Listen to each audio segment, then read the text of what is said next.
but now I'm very pleased to introduce Dr. George Westerman, Principal Research Scientist at the MIT Sloan School of Management. Dr. Westerman is a world-recognized thought leader in leading transformation and competitive advantage through technological innovation. He works at the really exciting intersection of executive leadership and digital innovation to provide continuous valuable insights to leaders in all industries. George, welcome. Thanks, Todd. It's really great to be here, and it's especially great because at home we got 5 inches of snow yesterday, and there was no snow on the ground here, so that's a good thing. So, yeah, I teach in the management school.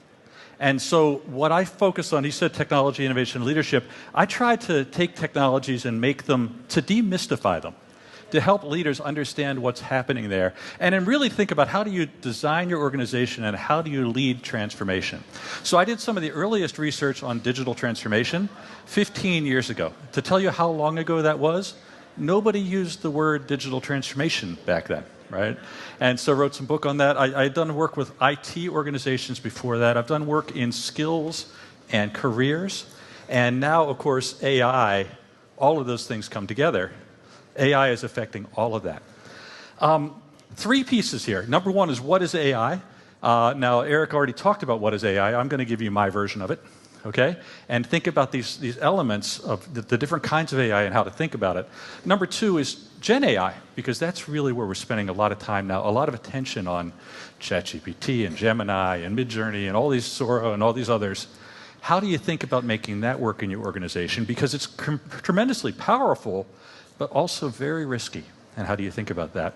And then the last is, what does that mean? How are companies innovating with this right now?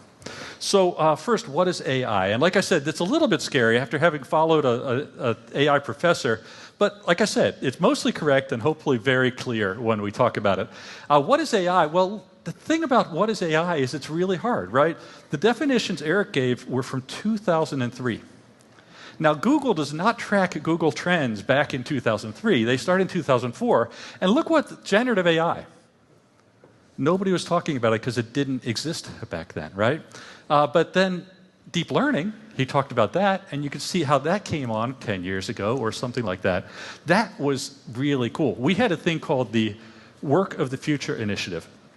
And the question there was, with deep learning doing what it is doing, what jobs will be left after the robots eat the jobs?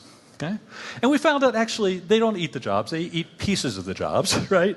And also there's a lot of extra effort that goes in. It's not just the technology. But that was the scariest, most interesting AI, and now what do we call that? We call that traditional AI, right? That's how fast these things move. Go back a little bit farther. This is machine learning. And you can see, you know, why is it bigger? Well, it's actually a superset of these other two. And then artificial intelligence. And the interesting thing about this, you see, artificial intelligence was more common, and now it's less common.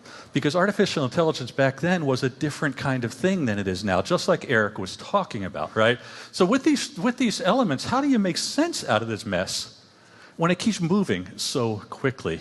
I'm going to really first give you my important law that if you remember nothing else, remember this. You know Moore's law, right? You know Moore's law? And the exponential, right? These things keep growing at an exponential rate, okay? This is Westerman's law. Westerman's law is different. Technology changes quickly. Organizations change much more slowly. Now, that's an ideal world. But can we get closer? If you think a way automation has worked all over time, it has always taken the routine work, but there's still been a role for humans. And when you look at the way advanced manufacturing works, you still have people in there. They're just not doing the really boring stuff anymore, right? So I think there will be a role for humans, and the tricky part is trying to figure out how to introduce the right things in the right way and to engage your people in the process. The Global Opportunity Forum we're talking about is another opportunity there. Next up, how do you balance creativity with and without AI? What are the advantages, disadvantages of flexing ideas? I don't see any disadvantage. Actually, I do see a disadvantage. I do it all the time.